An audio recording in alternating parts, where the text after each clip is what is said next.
Hi, I'm Katie Evie. I'm a third-year resident at Brown Internal Medicine, and I am currently looking for a hospitalist position.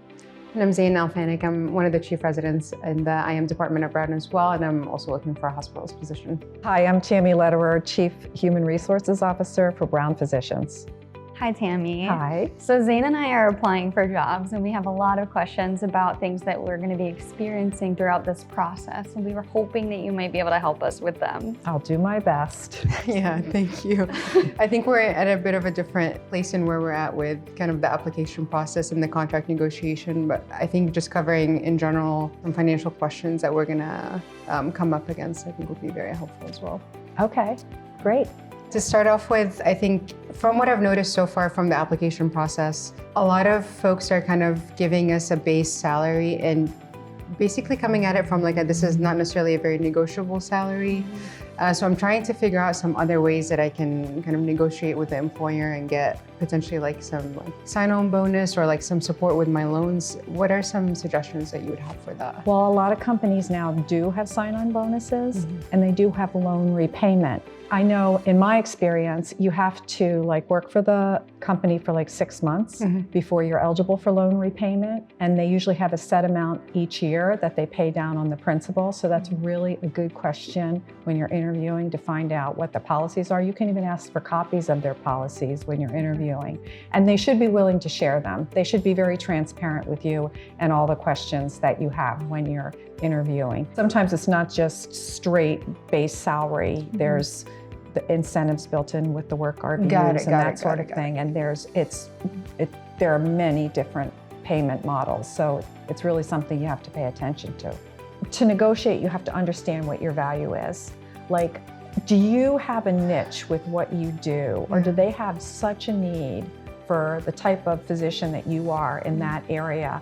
That gives you more leverage. When you negotiate, you have to do your homework. You have to fill in all those questions, because if you don't, if you don't have the leverage, you're not going to get far in your negotiations, especially if you're going for money or a different type of schedule than they would normally provide. So people told me to have a certain expectation in the area that I'm interviewing, but then I realized that even within that area, I was looking at other hospitals and they were vastly different with what they offered. So if I had listened, I think I would have gone from a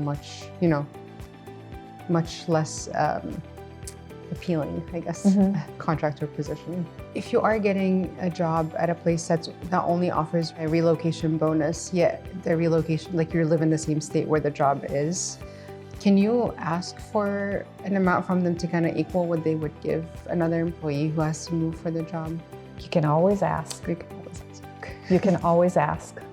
And they can say, sure, or they can say no. But it never hurts to ask. If you're going into a partnership, you would ask one of the partners. If you're going to hang out your own shingle, then you don't have to ask any questions because you're running the show. A company, if you're like a hospital, you should probably go to the HR department. I would think you would have one person who's dealing with you with the contract, so you could ask that individual.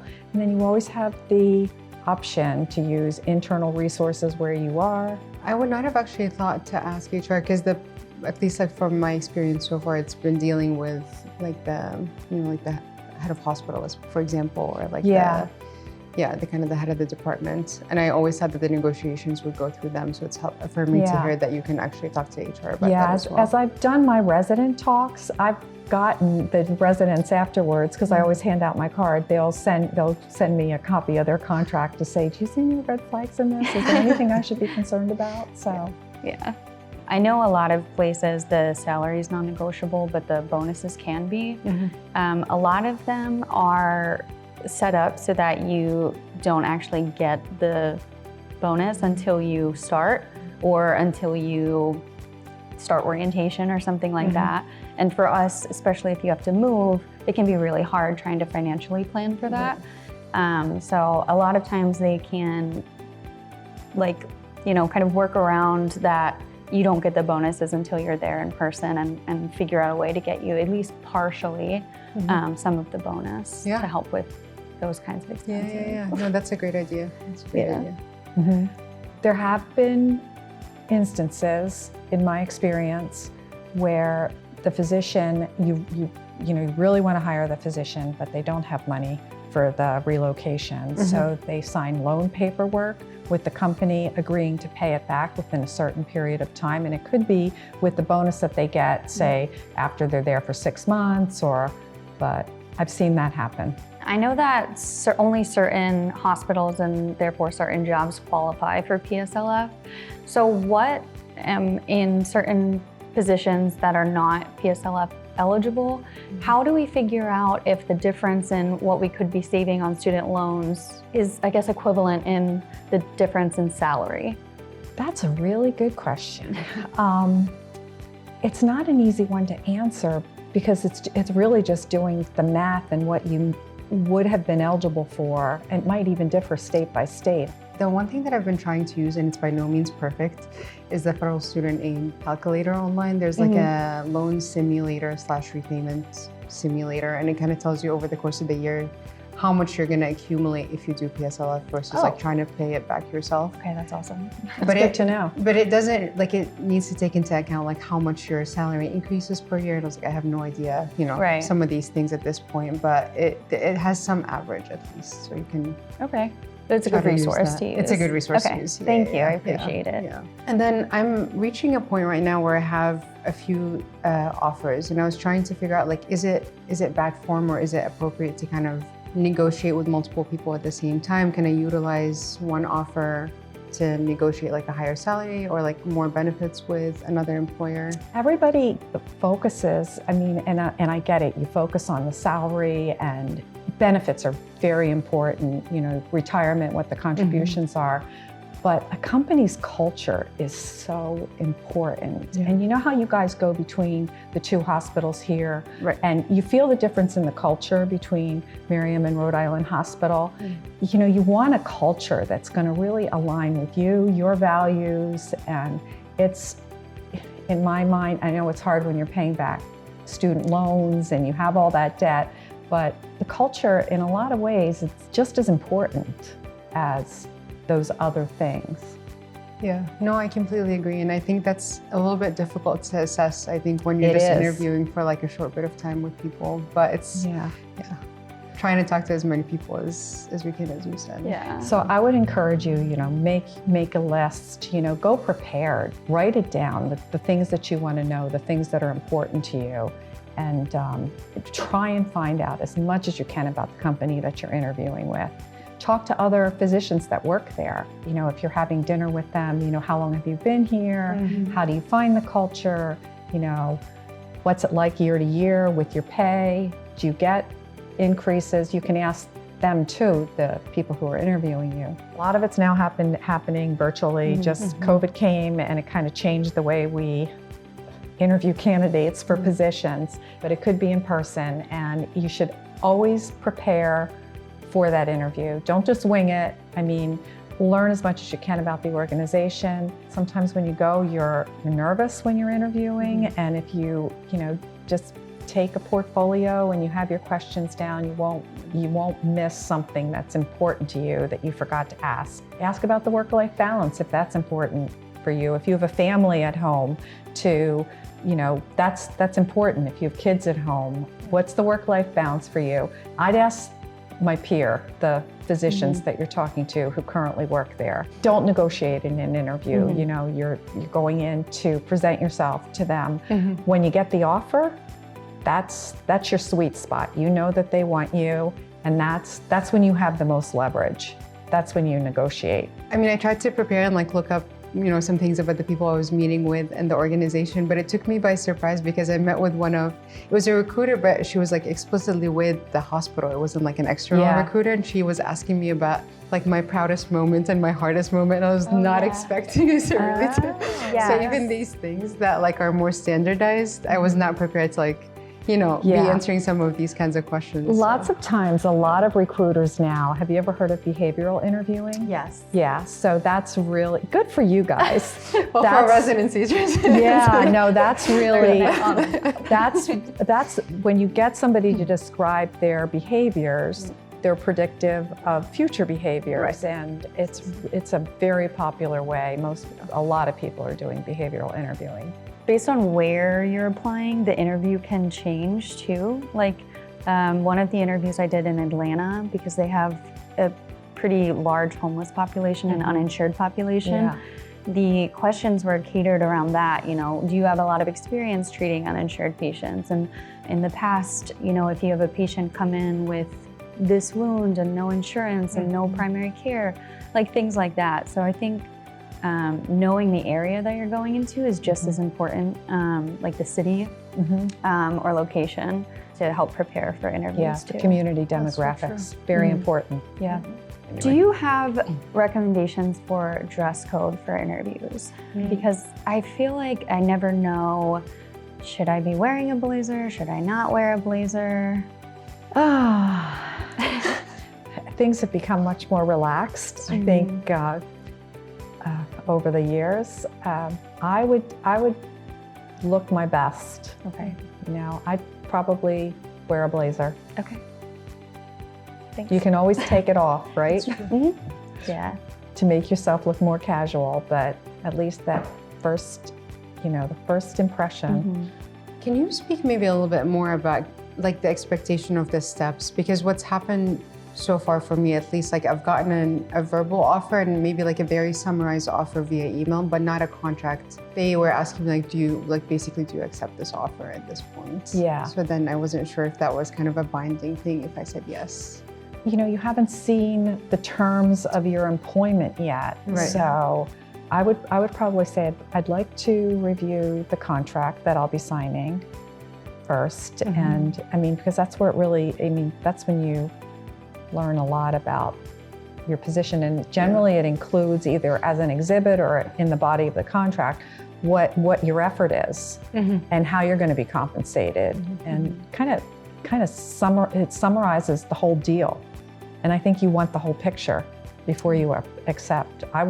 You do want the whole picture before you accept. 100%.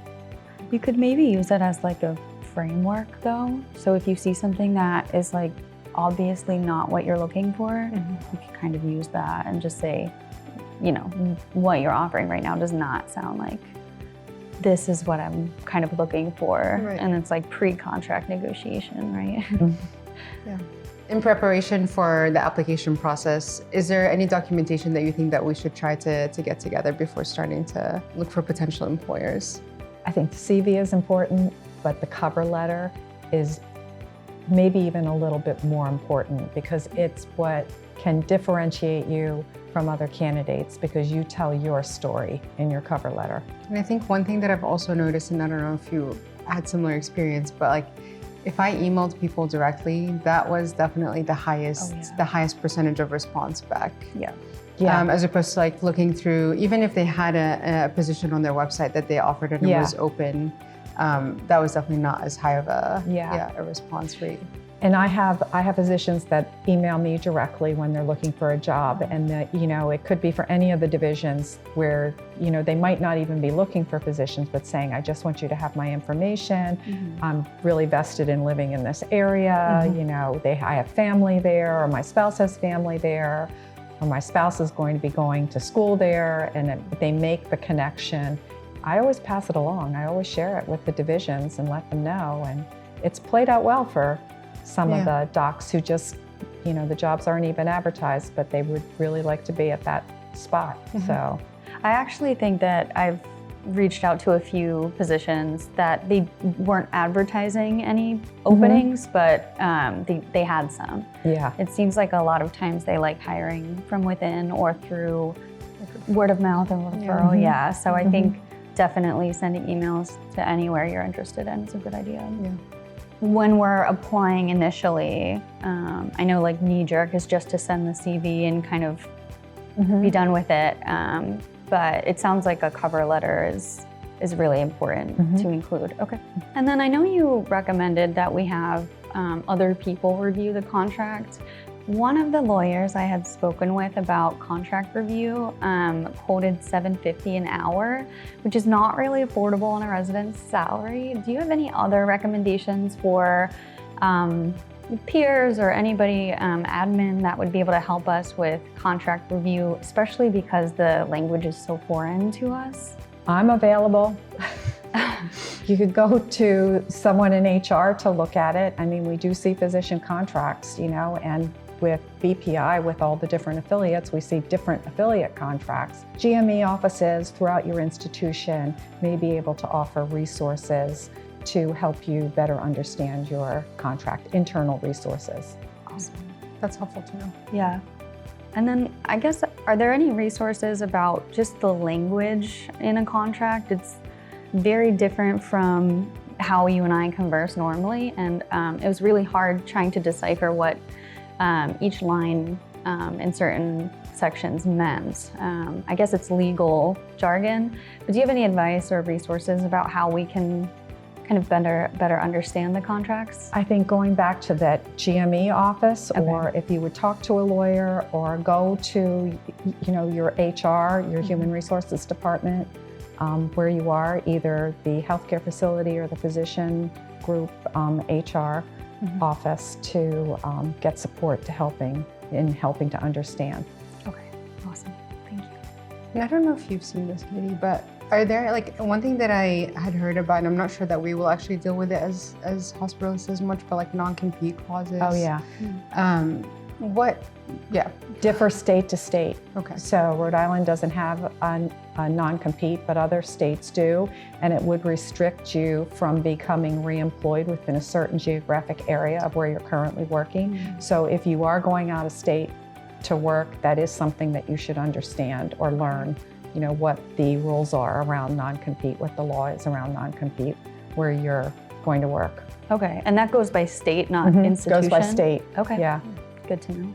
Are those things that are they typically included in the contract, or these are things that we have to find out about separately? They might be silent in the contract. They might not, because it's a state law. So I haven't ever seen it in a contract. Okay.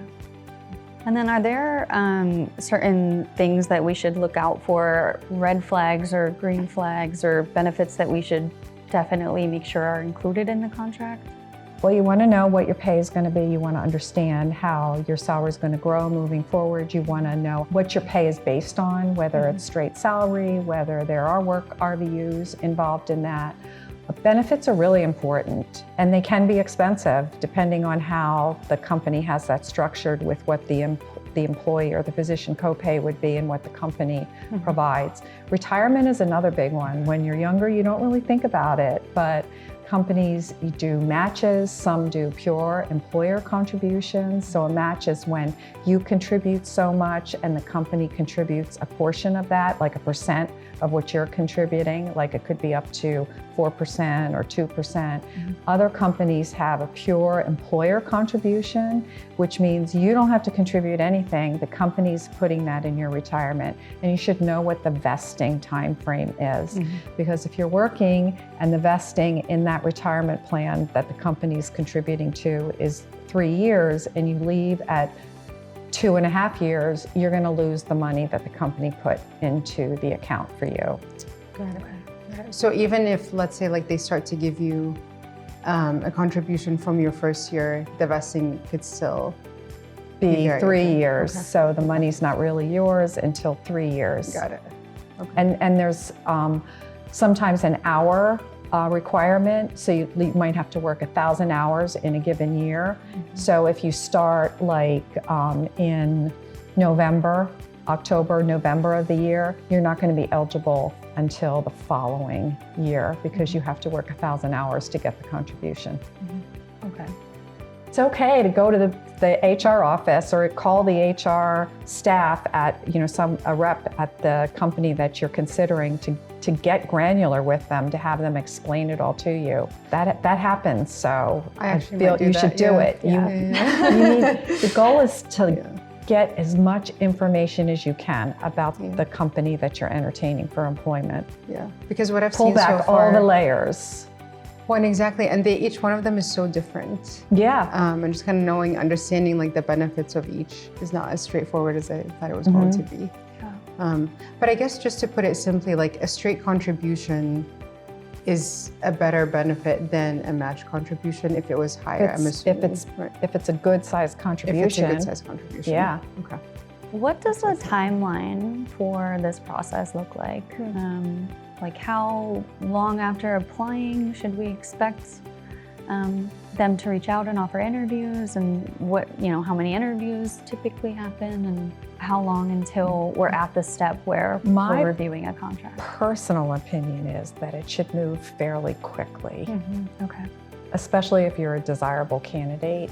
Like if you send your CV and you haven't heard within a week, I think that's too long. If I get a CV, I immediately respond to the physician and say, thank you for sending this along. I'm going to share it with the division director, appreciate your interest. And then the division director will either reach out to them directly, or the division director will get back to me to reach out. There's strong level of interest, and you'll be hearing from the division director, and this is their name. And I usually share their email address too. So they know who's going to be communicating with them.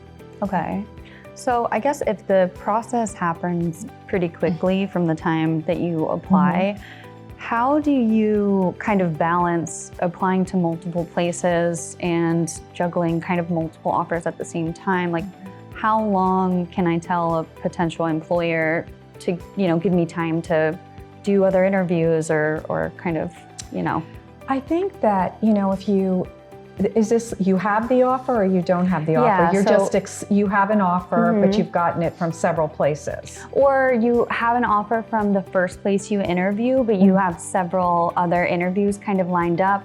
How long can I keep them waiting for an answer if I really like this place, but I haven't, explored any of the other options that I'm also interested in? I'd probably be transparent with them and say, I'm still interviewing. I appreciate your offer, and I'm very interested, but I'm still interviewing.